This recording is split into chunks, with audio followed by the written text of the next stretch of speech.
and the crummy vermin poured out of the park like a line of ants and surrounded the body. No one noticed him.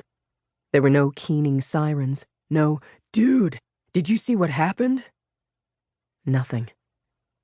After a few minutes, the killer stood up and, with his hands in his jacket pockets, left the park and headed home. There would be other nights.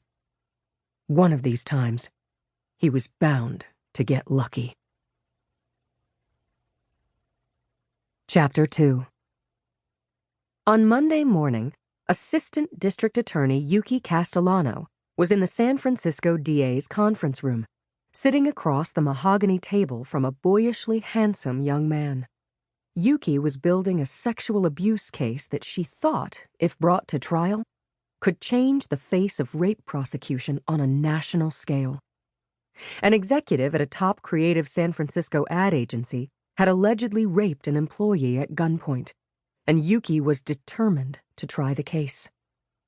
After she quit her job and spent a year at the nonprofit Defense League, District Attorney Leonard Red Dog Parisi had asked her to come back and try an explosive case as his second chair. But they had suffered a humiliating loss. Now, Yuki wanted very much to have a win for herself, for Parisi, and for the city. She asked, "Mark, can we get you anything? Sparkling water? Coffee?" "No thanks. I'm good." Mark Christopher was a television commercial producer with the ad shop and the victim in the case, claiming that Brianna Hill, the head of the agency's TV production department and his boss, had assaulted him.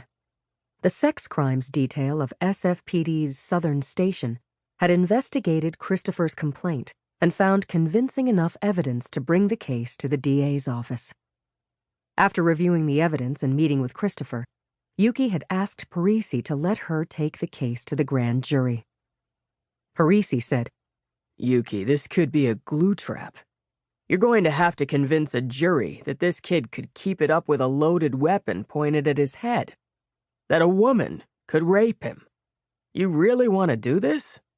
Win or lose, this case is going to stick to you."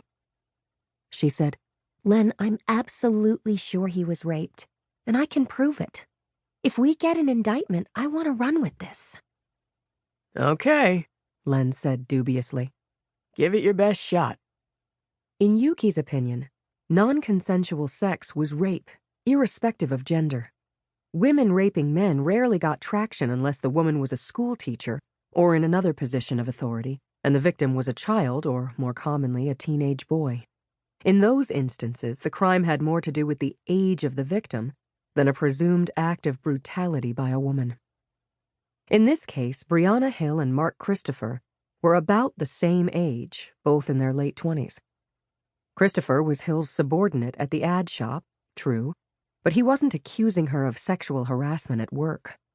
He claimed that Hill had threatened to shoot him if he didn't comply with a sadistic sex act. Would Hill really have pulled the trigger? For legal purposes, it didn't matter. It mattered only that Mark Christopher had believed she would shoot him. As Len Parisi had said, it was going to be a challenge to convince a jury that this confident young man couldn't have fought Hill off, that he'd maintained an erection at gunpoint against his will, and that he'd been forced to have sex with a woman he had dated and had sex with many times before. But Yuki would tell Christopher's story. He'd said no, and Hill had violated him anyway. Yuki had seen the proof. The grand jury would have to decide if there was enough evidence to support that version of events.